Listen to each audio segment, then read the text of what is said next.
तो गर्भः इसे ना जीवितः पुनः।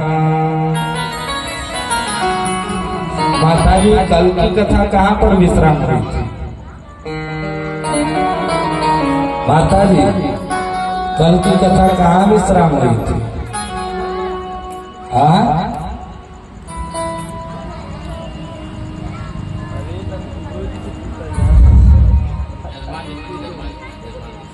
जजमान जी 24 अवतार के बाद महाभारत की कथा हुई। महाभारत की कथा में आया परीक्षित जी का जन्म हुआ। परीक्षित जी का जन्म होने के पश्चात सबने कुछ ना कुछ मांगा। पांडवों को जितना, किसी ने भक्ति मांगा, किसी ने कुछ मांगा, किसी ने कुछ मांगा। उसी प्रकार से माता कुंती ने दुख मांगा था। यही प्रसंग चल रहा था ना। अब क्या हुआ, इधर द्वारिका पहुंचे द्वारिकाधीश, सबको कुछ न कुछ देने के पश्चात द्वारिका पहुंचे। इधर अर्जुन लेकर के गए थे द्वारिका पहुंचाने के लिए। अर्जुन साथ में गए थे। जब साथ पहुंचे तो उधर से कई महीने बाद आए। इधर युधिष्ठिर जी भयभीत होने लगे, चिंतातुर होने लगे कि आखिर अर्जुन अब तक रहते नहीं थे, इतने दिनों तक कहीं नहीं रहते थे, आखिर बात क्या है? जब अर्जुन को आता हुआ देखे तो उनके मुख मलिन थे, यानी कि बड़ा ही। अब जैसे ही युधिष्ठिर जी को देखे वैसे ही अर्जुन जी को रोना आ गया। अर्जुन लगे बोलने लगे कि आज तक मैं ये समझता था कि मैंने महाभारत युद्ध जीता, लेकिन इनके न जाने के पश्चात मैं कुछ स्त्रियों का रक्षा नहीं कर पाया। मेरे अंदर इतनी सामर्थ्य नहीं। इसलिए जैसे ही ये बात पता चली पांडवों को कि द्वारिकाधीश सब नहीं गए, वैसे ही स्वर्गारोहण के लिए निकल पड़े। और स्वर्गारोहण से निकलने से पहले परीक्षित जी को कम उम्र में ही राजा सिंहासन पर बैठा था। धीरे धीरे परीक्षित जी सारे राज पाठ को चलाने के लिए सारे विद्याओं का अध्ययन कर लिए। उसके बाद इधर स्वर्गारोहण के लिए पांडव निकले। जाकर के उनका शरीर पंच तत्वों में विलीन हो गया।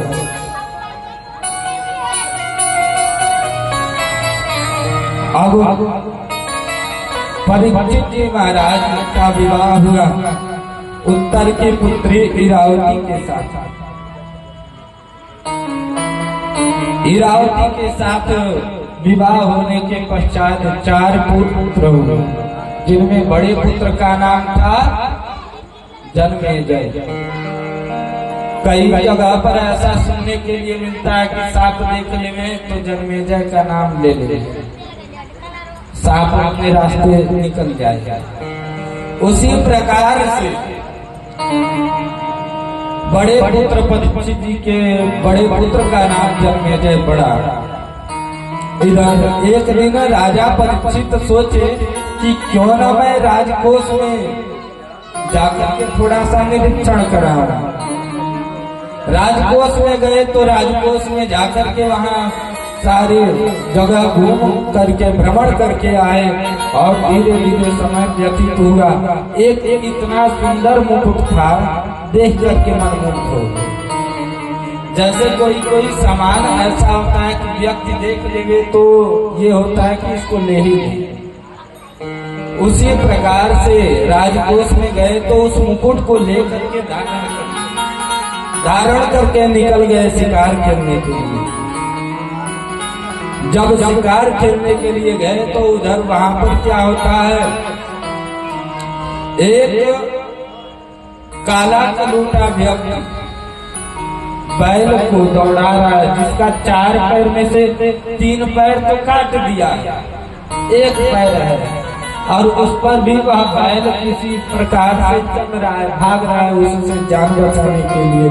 और वो काला कलूटा व्यक्ति नग्न तलवार लेकर के दौड़ा रहा था। इस दृश्य को देख करके बड़ा ही उनका रोम रोम थर्राने लगा। उन्होंने सोचा कि ऐसा बिन बोलते हुए अनबोल जानवर के ऊपर इतना बड़ा अपराध और मेरे राज्य में इतना घोर अपराध हो रहा है, मैं इसे क्षमा नहीं करूंगा। तुरंत अपने करकश से तलवार निकाले और तुरंत क्या किए, उस काले कलू के व्यक्ति को दौड़ाने लगे। तब तक आगे देखते हैं तो पृथ्वी रूपी गौ माता, पृथ्वी माता जो है गौ का वेश धारण करके और विलाप कर रही है। जो बैल था वो कोई और नहीं था, धर्म रूपी बैल था, जिसका 4 पैर काट 3 पैर काट दिया गया 4 में से, और 1 किसी तरह चल रहा था। धर्म के कितने पैर हैं? धर्म के कितने चरण हैं? 4 में से कौन कौन सा काट दिए? तपः शौचम दया सत्य। तप, शौच, दया और सत्य। सतयुग में तप 1 पैर काटा, जिसका नाम था तप। आप लोगों ने सुना होगा कि सतयुग में इतने बड़े बड़े तपस्वी थे। वेद शास्त्रों में सुनने के लिए आता है कि हम लोगों के पूर्वज इतने बड़े बड़े तपस्वी थे।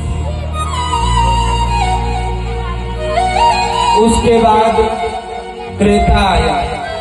त्रेता आने पर शौच यानी कि सबके अंदर से पवित्रता धीरे धीरे समाप्त होने लगी। उसके बाद द्वापर आया। द्वापर में धीरे धीरे उस कलयुग ने, उस काले कलू के व्यक्ति ने बैल के तीसरे चरण को भी काट दिया और दया समाप्त हो गई। कलयुग आते आते मनुष्य के अंदर दया है।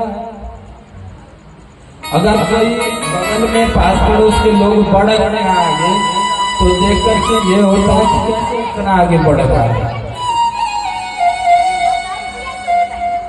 कलयुग आते आते दया समाप्त हो गई और चौथा चरण सिर्फ कौन सा बचा? सत्य। चौथा चरण कौन सा? सिर्फ सत्य ही कलयुग में बचा हुआ है। और उस सत्य को पालन करने के लिए, सत्य के मार्ग पर चलने के लिए, सत्य को अनुसरण करने के लिए, सत्य का अवलोकन करने के लिए ही वेद शास्त्र करते हैं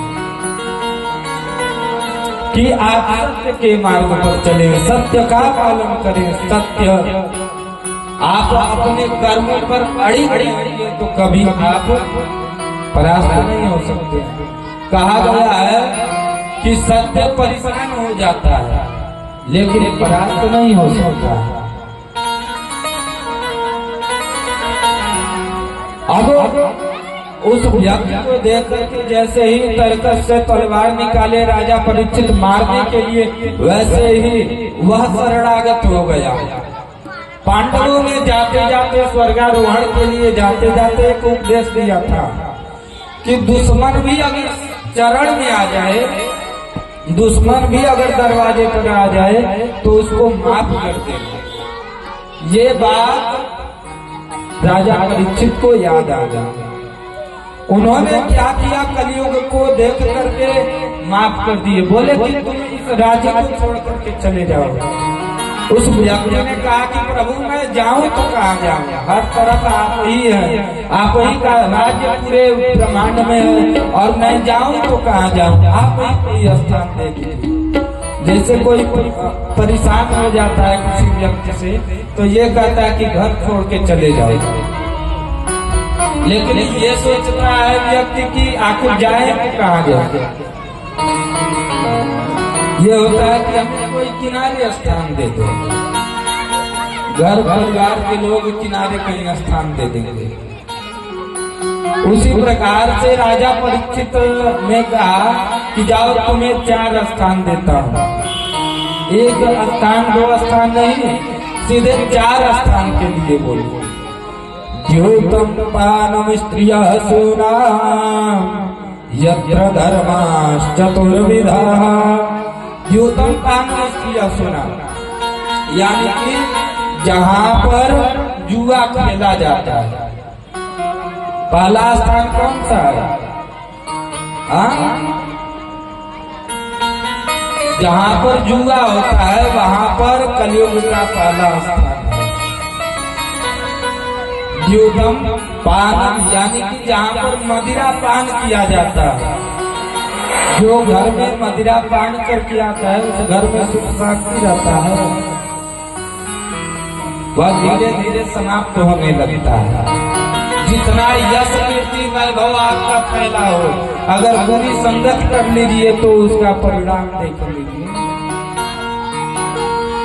द्यूतम तानम स्त्रियः सूनाम, पर स्त्री गमन करना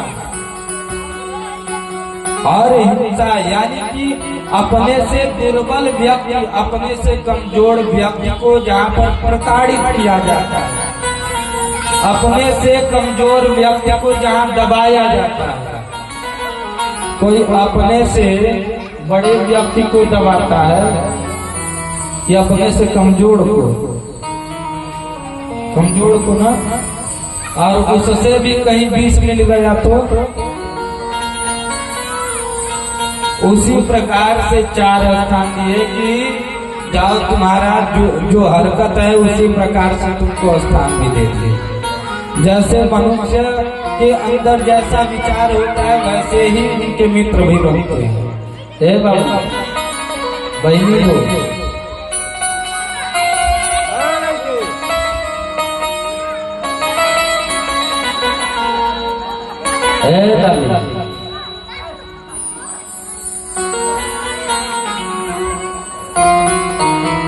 उसके बाद बताया गया है कि जो जैसा रहता है वैसा ही संगत भी करता है। उसको जैसे मदिरा पान करने वाले को ढूंढना नहीं पड़ेगा, 4 लोग हित मित दिया जाएगा। और भगवान के जो भक्त होते हैं उनको वो कहीं भी चले जाए, जो सत्संग करने वाले होंगे 4 लोगों को बिठोर करके जरूर प्रारंभ कर देंगे अपना। उसी प्रकार से जो जैसा होता है वैसी संगति होने लगती है, वैसा रंगत चढ़ने लगता है। अब परीक्षित के 4 स्थान को देख करके कलयुग में कहा कि प्रभु आप हमारे बुरे कर्मों को देख करके, आप हमारे बुरे कार्यों को देख करके 4 स्थान तो मुझे दिया, लेकिन 4 स्थान तो सारे खराब ही है। इसमें से कोई अच्छा स्थान है? कोई अच्छा व्यक्ति जुड़ा